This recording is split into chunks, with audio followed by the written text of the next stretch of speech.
முன்னொரு காலத்தில் ஒரு நாட்டு ஒரு அரசர் வந்து ஆட்சி செஞ்சுட்டு வர்றாரு. அவர் வந்து அவருடைய மனசில் ஒரு நாள் ஒரு கேள்வி வருது. என்னென்னா, கடவுள் இருக்கிற இடத்துக்கு நமக்கு எவ்வளோ தூரம் இருக்குது, யார் கேட்டால் தெரியும் அப்படின்னு சொல்லி போட்டு சந்தேகம் வந்துடுச்சு. அப்போ என்ன பண்ணுறாருன்னா, அரசபையில் எல்லாத்தையும் ஒருத்தராக கேட்குறாரு. எல்லோரும் ஒவ்வொரு விடையை சொல்கிறாங்க. ஆனால் அவருக்கு அது ஒன்றும் புடிவிட்டு வரல, அது சரின்னு தோணல.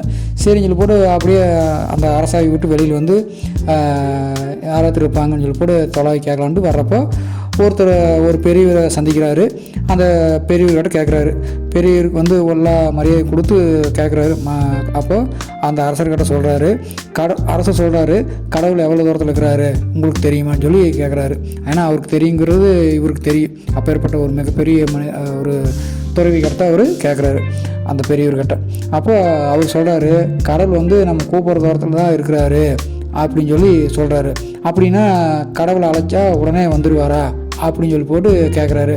அது எந்த இடத்துல கடவுள் இருக்கிறாரோ அதுக்கு தகுந்த மாதிரி நீ நினைக்கிறையோ, அது கடவுள் எந்த இடத்துல இருக்கிறாரு நீ நினைக்கிறோ அதுக்கு பொறுத்து அப்படின்னு சொல்லி போட்டு அவர் பதில் சொல்கிறாரு. அதாவது புரியும்படி சொல்லுங்கள் அப்படின்னு சொல்லி கேட்காட்டி, நீ கடவுள் எந்த இடத்துல இருக்கிறாருன்னு நினச்சி நீ கூப்பிட்றியோ அதுக்கு தகுந்த மாதிரி தான் அவர் இருக்கிறாரு அப்படின்னு சொல்கிறாரு.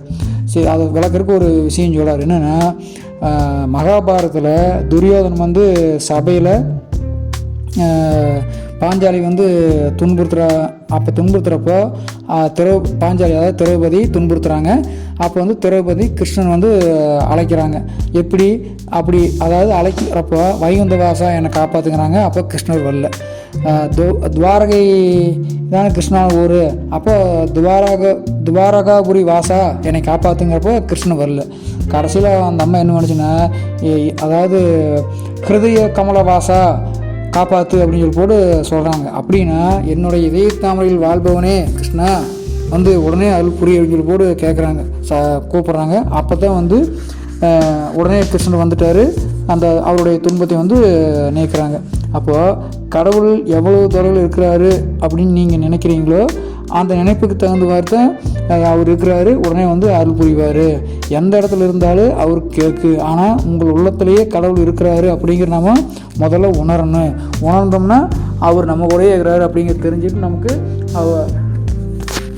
நல்லா உணர்ந்துட்டு நாம் வாழணும். அப்போ தான் அவருடைய உதவி நமக்கு கிடைக்கும், நம்மளுடைய குரலும் அவருக்கு கேட்கு அப்படிங்கிறத அந்த பெரியவர் சொன்னார். அப்போ தான் மன்னருக்கு விஷயம் புரிஞ்சுதான். இந்த கதை மூலிமா நம்ம தெரிஞ்சுக்க வேண்டிய விஷயம் என்னென்னா, கடவுள் அங்கே இருக்கிறார் இங்கே இருக்கிறார் நம்ம தொலைவே தேவையில்லை, அவர் நம்முள் இருக்கிறார் அப்படிங்கிற நம்ம உணர்ந்துட்டு வாழணும் அப்படிங்கிற நல்லா தெரிஞ்சுக்கணும். கதை கேட்ட உள்ளங்களுக்கு நன்றி.